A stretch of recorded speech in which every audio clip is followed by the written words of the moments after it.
주님의 평화가 여러분들과 함께하길 바랍니다. 우리 옆 사람들과 그렇게 인사 한번 나눠보실까요? 당신 때문에 행복합니다. 이렇게 인사 나눠보시겠습니다. 당신 때문에 행복합니다. 당신 때문에 행복합니다. 당신 때문에 행복합니다. 우리 다시 한번 인사 나누실 때에는 오늘 꼭 은혜 받고 문제 해결을 받고 돌아갑시다. 이렇게 인사 나눠보겠습니다. 오늘 은혜 받고 문제 해결을 받고 돌아가시기 바랍니다. 은혜 받고 문제 해결을 받고 돌아가시길 바랍니다. 오늘 본문의 말씀을 가만히 묵상을 해보면 하나님의 법궤에 대해서 이야기를 하고 있습니다.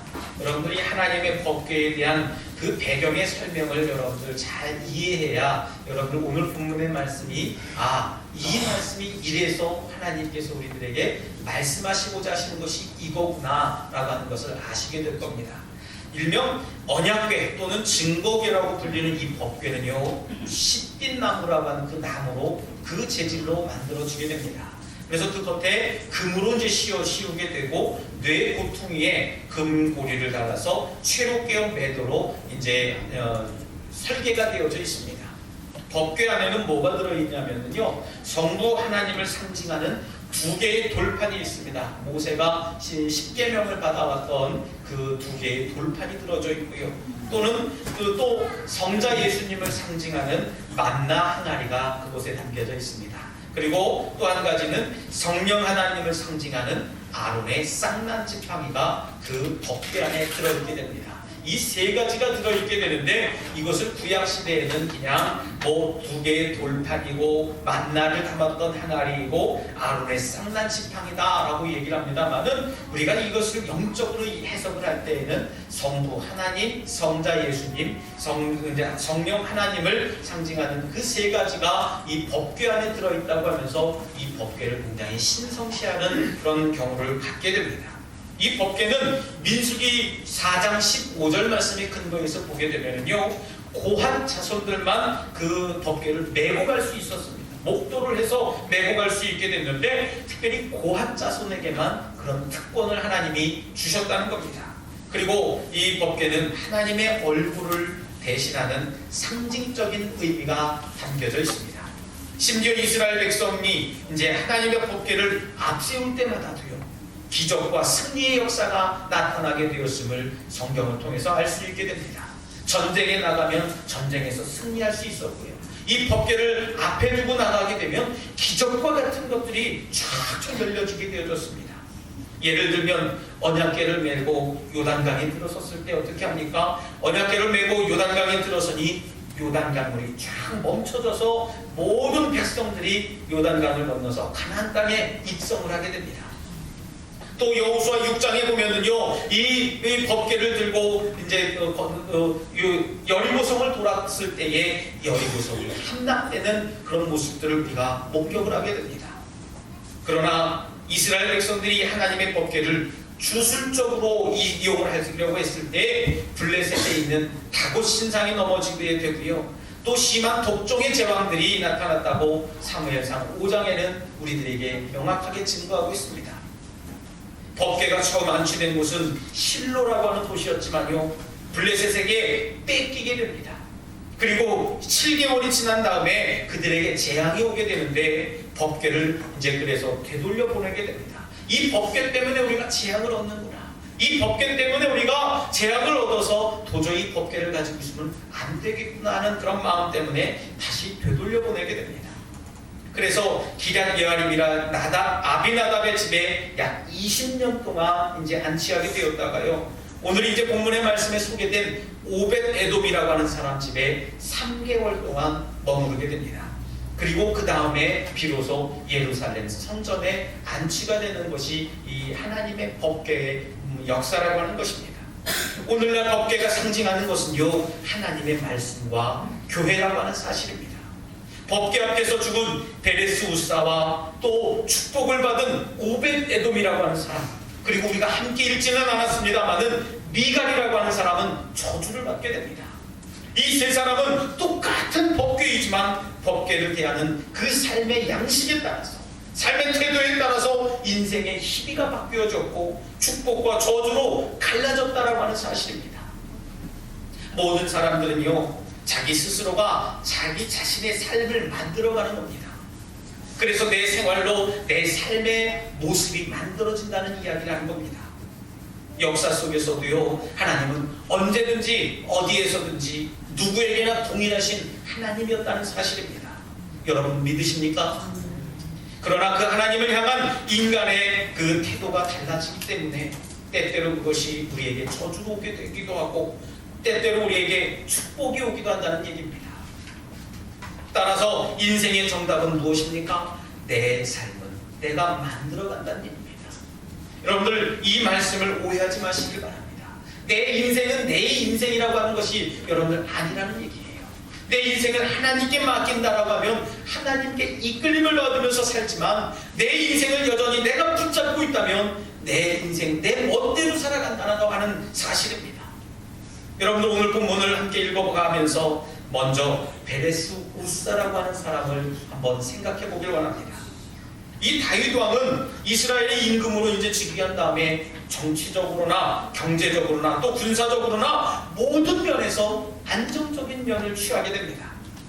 그동안 혼탁했던 그런 세상이 아니라 이 다윗 왕이 그 이스라엘 땅을 점령함으로 인해서 그 즉위한 다음부터는 하나님으로부터 받은 그 신권으로 인해서 그 나라가 평안해졌다는 얘기예요.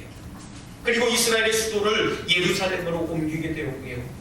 20년 동안 기럇 아비나답의 집에 있던 법궤를 이제 직접적으로 옮겨오려고 하는 시도를 하게 됩니다.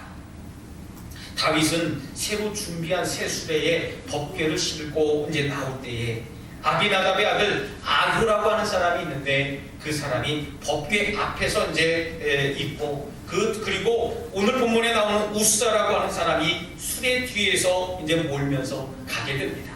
행진을 하게 된 겁니다. 이제 나곤의 타작마당에 이르게 되는데 갑자기 거기서 소가 날뛰는 겁니다.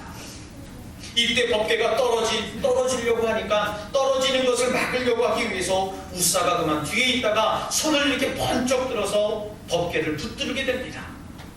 그때 하나님께서 진노하셔서 그를 죽이게 됩니다. 왜 그렇습니까? 민수기서 4장 15절 말씀에 보면 성물을 만지지 말지니 죽을까 하노라 라는 말씀이 있어요. 여러분들 한번 생각해 보세요. 법궤가 그냥 떨어져서 다 망가지는 게 낫습니까? 아니면 내가 그것을 들어서 막는 것이 낫습니까? 인간적으로 생각하면 우사의 행동이 그럴듯하고 하나님께 참 칭찬받을 그 이유가 될 수 있겠지만 하나님의 율법은 그렇지 않았다는 얘기예요. 여러분, 법궤를 보호하려는 우사의 행동은요, 인간적인 측면에서 보면 충분히 공감되고 이해가 되는 행동입니다. 아니요, 저 같았어도 그렇게 행동을 했을 것 같습니다. 그렇지만 하나님의 율법적인 측면에서 보면 우사의 행동은 율법에 정면적으로 배치되는 그런 이율배반적인 행동이 되게 됩니다.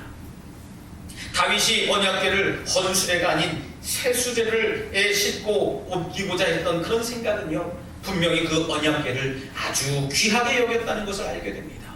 헌수레가 아니라 새수레로 옮기려고 했다는 얘기예요. 하지만 이 언약궤는 고핫 자손들의 어깨에 메고 운반해야 된다라고 하는 민수기 4장 15절 말씀을 기억하고 있음에도 불구하고 다윗은 그렇게 하지 않았다는 얘기입니다. 여러분, 다윗이 언약궤를 수레에 실었다는 것은요, 인간의 편의주의적인 발상이었습니다. 이것은 분명히 하나님의 명령을 어긴 거였어요. 그리고 우사가 법궤를 손으로 잡았다는 것은 인간적인 생각으로는, 그 상황적으로는 우리가 인정하고 잘했다 칭찬할 수 있겠지만 하나님께 대한 불신앙적이었던 겁니다. 왜요? 성물을 만지지 말지니 만지면 죽을까 하더라 라는 말씀이었습니다. 하나님의 일은 인간적인 관점이나 기준에서 행하면 안 된다는 것입니다. 하나님의 말씀과 명령에 근거해서 그것을 해야 된다는 사실을 여러분들 믿으시길 바랍니다. 그렇기 때문에 하나님의 말씀과 명령을 어기거나 따르지 않으면 하나님께 인정받지 못하는 삶을 살게 된다는 사실입니다. 개역 한글판 성경을 보게 되면 오늘 8절 말씀을 그렇게 이야기를 합니다. 우사를 충돌하심으로 라고 얘기를 합니다. 충돌했다라고 얘기를 하고 있어요. 근데 오늘 우리 개역개정판 저와 여러분들이 가지고 있는 성경에선 뭐라고 해석을 했습니까? 우사를 치심으로 라고 얘기를 하고 있어요. 그 히브리어 원어 페레치라고 하는 단어를 가만히 보면 충돌이라고 하는 단어는 치다, 찝다라고 하는 뜻으로 우리들에게 알려지게 됩니다. 베레스 우사는 우사를 치다라고 하는 그런 뜻이 담겨진 의미가 됩니다. 인간인 우리로서는 우사의 일이 너무나 의외적인 사건입니다. 심지어 가혹한 처사라는 그런 생각이 들 수도 있습니다. 여러분, 귀중한 하나님의 법궤가 흔들려서 떨어질까봐 그것을 붙든 것이 여러분 죄가 된다고 생각하십니까? 어찌 보면 당연한 것이라고 생각할 수 있어요. 잘하려고 했습니다. 인간적으로는 아니라 그 상황 속에서 하나님의 귀가 떨어지는 것을 막으려고 그것을 붙잡았던 것이 죄가 되냐 하는 얘기입니다. 그러나 사랑하는 성도 여러분, 하나님께는 아니라는 얘기예요. 어떤 근거나 논리에서든 하나님 말씀대로 행하지 않는 것은 잘못되었다고 하는 겁니다. 지금 우리가 살고 있는 이 시대는요, 인간의 사고와 그 여러 가지 이론들이 발달하고 과학이 계속해서 발달하고 있습니다. 신앙생활을 함에도 인간의 합리론의 적용이 폭이 넓어지기 시작합니다. 이해하는 폭이 넓어진다는 얘기예요. 이에 따라서 편의주의적인 실수가 만연되고 있음을 종종 바라보게 됩니다. 지금 이 시대의 교인들은요, 현대는 이런저런 세상이다, 지금은 옛날과 다르다, 법궤를 체롭게 메워가는 것은 구태의연한 낡은 방법이다라고 이야기할 수도 있습니다. 여러분들, 이 시대도 마찬가지였으리라고 생각합니다. 민수기에서 이야기한 그 법궤를 메고 가는 것, 고한 자손들이 메고 가는 것, 그 낡은 발상이에요. 그렇게 얘기하고 그 자기들이 수레에다가 법궤를 싣고선 가는 것이 옳다고 생각한 이들이 있었다는 얘기입니다. 교회 안에서의 봉사도 지극히 인간적이고 세상적인 방법을 가지고 들어오는 이들이 있습니다. 세상적인 방법으로 자기 자신들을 합리화시키려고 하는 것, 그것이 타당한 것처럼 행동하는 이들이 있습니다. 사랑하는 성도 여러분, 새로운 것에 대한 추구는 결코 나쁜 것이 아니에요. 그러나 시대에 맞는 새로운 것의 추구는 명분 속에 하나님께서 진도하고 계시고요, 충돌하시는 요소가 있다는 사실을 여러분들 기억하시길 바랍니다. 하나님께서 기뻐하시는 섬김의 방법은 쉽고 빠르고 과학적인 것이 있는 것이 아니라 순종에 있는 줄 믿으시길 바랍니다. 우리는 교회 안에서 저를 포함한 모든 중직자들이나 모든 성도들에게 이르기까지 내가 붙잡아야 되겠다라고 하는 그 인간적인 손을 떼어내야 된다는 사실을 기억하시길 바랍니다. 하나님께서 충돌하심은 법궤에 문제가 있었던 게 아니에요. 그 법궤가 떨어지고 그 법궤가 헐고 낡고 그 법궤가 무거워서가 아니라는 얘기입니다. 문제는요, 이것을 대하는 우리 인간의 삶 때문이라는 사실입니다. 우리가 아무리 선한 동기가 있고 순수한 열정이 있고 좋은 목적을 가진 일이라고 할지라도요, 하나님께서 명령하신 방법이 아니라면 여러분들 하나님이 기뻐하시지 않는 줄 여러분들 믿으시길 바랍니다. 그래서 오늘 우사의 행동을 상황윤리적인 해석 방법으로는 굉장히 옳은 행동입니다. 왜요? 법궤가 땅바닥에 떨어지고 망가지면 안 되니까 상황윤리적으로는 옳습니다. 하지만 하나님의 말씀에 진리로 해석하면 잘못되었다는 얘기입니다. 목적이 선해도 방법이 잘못되면 악한 것이에요. 또한 우리가 굳이 중에 하나님을 율법을 범했을지라도 법법 행위라고 하는 사실입니다. 왜냐하면 우리 성도들은 이미 하나님의 말씀을 알고 있기 때문에 그렇습니다. 그 하나님의 말씀을 기억하도록 그 명령을 받았다는 사실입니다. 다음은 축복받은 오벳 에돔이라고 하는 사람을 기억해 보시기 바랍니다. 베레스 우사 사건으로 이제 다윗의 법궤의 이동은 1차적으로는 실패로 끝나게 됩니다. 이로 인해서 다윗은 재앙을 자초한 그 자신의 그 불찰과 우사의 잘못으로 인해서 종교적인 행사가 무의로 끝나게 되면 굉장히 화가 나게 됩니다. 그래서 이제 오벳에돔은 다윗도 두려워해서 다윗성으로 옮겨가기를 꺼려하는 그 법궤를요, 자기 집으로 받아들여서 약 3개월 동안 자기 집에 안치하게 됩니다. 하나님께서는 그 대가로 어떻게 하셨습니까? 오벳에돔의 집에 축복을 주셨다는 사실을 믿으시길 바랍니다. 오벳에돔은요, 언약궤로 인해 블레셋 사람들의 재앙을 받습니다. 언약궤를 그것에 둠으로 인해서 블레셋에 재앙이 왔어요. 역병이 돌기 시작했습니다. 베세메스 사람 57,000명이 참사를 당하는 것을 봤습니다. 그리고 어떻게 봤습니까? 웃사라고 하는 사람이 법궤를 만졌을 때에, 그것도 상황 윤리적으로 가만히 보면 떨어질까봐 그것을 붙들었는데 그만 그 자리에서 직사하게 됩니다. 그러나 그는 한마디의 변명도 핑계하지도 않고 그 언약궤를 자신의 집에 모시게 됩니다. 어찌 보면 굉장히 무섭습니다. 그 법궤를 만지는 순간 어떻게 됩니까? 하나님의 벌을 받게 된다는 얘기예요. 3개월 동안 그의 온 가족들은 두려운 마음에 떨게 됩니다. 저 법궤를 만지면 우리는 죽어. 저 법궤를 만지면 우리는 끝장이야. 그런 생각을 갖게 되었습니다. 그런 두려운 마음으로 법궤 중심의 생활을 하게 됩니다. 내 중심적인 삶이 아니라 법궤가 중심이에요. 아침에 일어나는 법궤가 잘 있는지, 내가 일을 하고 돌아와서도 법궤를 먼저 바라보면서 법궤 중심적으로 우선순위를 두고 살아가게 됩니다. 그들의 삶에 복이 오게 된 그 순수한 동기가 어디 있습니까? 법궤 때문이라는 사실을 믿으시길 바랍니다. 전심으로 이들은 하나님의 말씀에 의한 생활을 했어요. 오벳에돔은요, 처음부터 끝까지 축복이 상승되는 그런 생활을 하게 됩니다. 우리 교인들의 생활을 보면 처음 믿을 때 그대로 가는 사람이 있습니다. 아니면 어떤 분들은 처음보다 내려가는 믿음의 그 곡선을 그리는 이들이 있습니다. 또 중요한 것은 또 어떤 분들이 있냐면 계속 올라가는 분이 있습니다. 처음 믿을 때 이 자리에서 계속해서 상승 곡선을 그리는 겁니다. 그런데 여러분들, 중요한 것은 믿음이 상승하는 사람에게는 축복도 따라 올라간다는 사실을 믿으시길 바랍니다. 여러분들 믿으십니까? 오늘 오벳에돔이 하나님의 법궤를 자기 집으로 맞이했을 때 축복도 따라 들어갔다는 사실을 기억하시길 바랍니다. 복과 화가 출입하는 문은요, 각각 있는 것이 아니에요. 하나의 문으로 축복과 화가 들어간다는 얘기입니다. 사랑하는 성도 여러분, 하나님의 말씀 속에 축복이 숨어있는 줄 믿으시길 바랍니다. 성경 속의 축복을 찾아내서 내 것을 만들면 그 축복은 나의 것이 된다는 사실을 믿으시길 바랍니다. 여러분들 잘못 믿어서 저주받을까봐 두려워 말씀과 교회를 멀리하는 어리석은 자들이 있습니다. 여러분들 잘 믿어서 축복받는 여러분들 되시길 다시 한번 주님의 이름으로 축원합니다. 예수 그리스도가 나에게 걸림돌이 아니라 머릿돌이 되고 축복이 돌이 되어야 된다는 사실을 여러분들 기억하시길 바랍니다. 아멘입니까? 오늘 마지막으로 함께 읽지는 않았습니다만은 이제 미갈이라고 하는 사람을 소개해 드리려고 합니다. 이 미갈이라고 하는 사람은 저주를 받았다라고 얘기를 해요. 이제 다윗은 법궤 운반에 있어서 베레스 우사 사건으로 이제 1차적인 사건이 끝나지 않습니까? 실패했어요.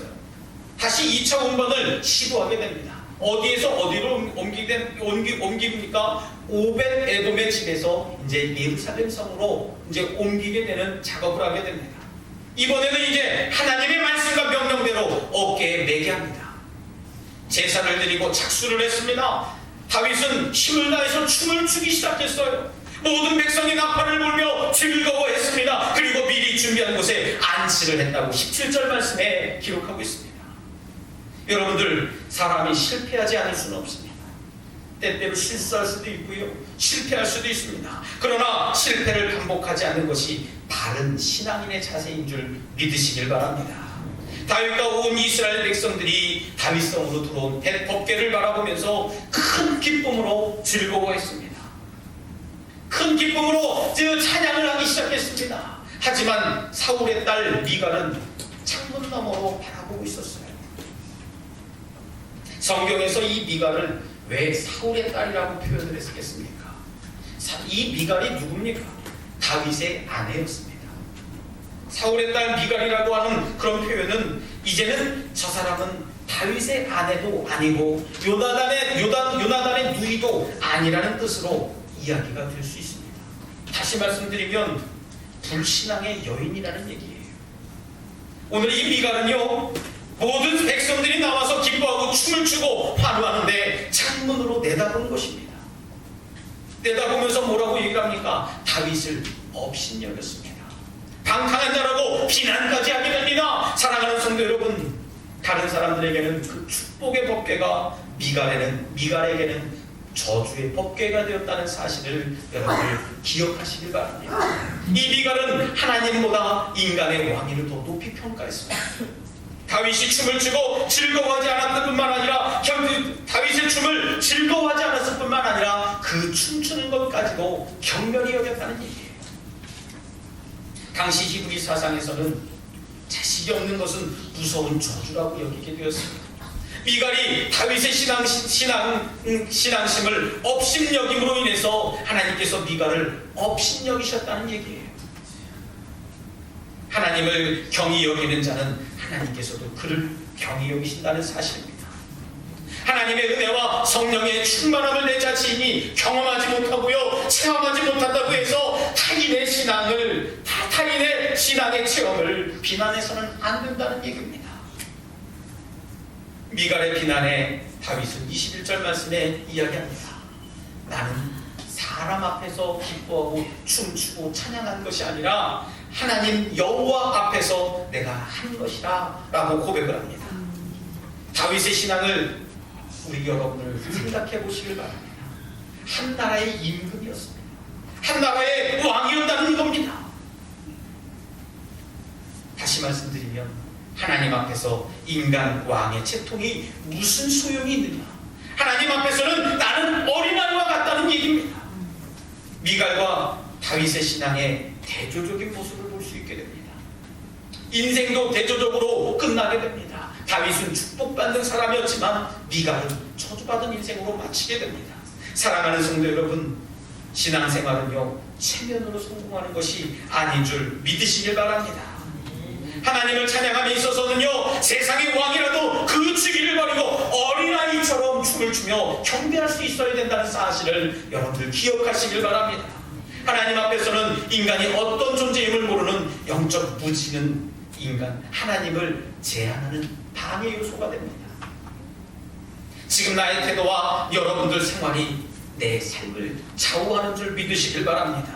내가 살고 있는 내 삶의 모습이 내 인생을 만들어가는 겁니다. 여러분들, 우리는 복을 저주로, 저주를 복으로 바꾸시는 그 하나님 앞에서 내가 어떻게 살아가야 되는지를 여러분들 바로 하셔야지 됩니다. 하나님을 향한 온전한 신앙으로 여러분과 여러분들 가족 위에 하나님의 놀라운 축복이 이 여러분들 상속되어지고 여러분들 가정에 가문에 임하시길 다시 한번 주님의 이름으로 축원합니다. 이 시간 함께 결단의 기도를 드리겠습니다. 하나님, 저희들이 하나님을 신뢰할 때에, 찬양할 때에, 하나님을 의지할 때에 체면이나 주변 환경을 의식하지 않게 하여 주시옵소서. 온전한 믿음의 신앙으로 하나님을 기쁘시게 하는 그런 심령 되게 하여 주시옵소서라고 이 시간 입술 열어 마음을 모아 잠시 결단의 기도를 드리겠습니다. 전능하신 하나님 아버지 감사합니다. 하나님 아버지, 이 시간 저희들 심령을 복되게 하여 주시옵시고, 하나님, 저희들이 하나님을 신뢰하고 찬양할 때에, 하나님만 의지할 때에 하나님 사람을 의식하지 않게 하시고 하나님 체면을 의식하지 않도록 하나님 축복하여 주시옵소서. 온전한 믿음의 신앙으로 하나님을 기쁘시게 하는 거룩하고 복된 영혼 삼아 주시옵소서. 하나님, 저희들을 붙잡아 주실 줄 믿습니다. 신실하신 하나님, 거룩하신 하나님, 주님 도와주시옵소서. 나의 믿음 없음을 도와주시옵소서. 하나님 아버지 감사합니다. 오늘 우리에게 주신 말씀처럼 저희들의 심령이 하나님을 온전히 찬양하고 예배하는 심령 되게 하여 주시옵소서. 어떠한 상황 속에 있어서도 하나님을 의지하게 하시고 주님만 온전히 기쁘시게 하는 저희들을 되게 하여 주시옵소서. 감사드리며 예수님 이름으로 간절히 기도드리옵나이다. 아멘.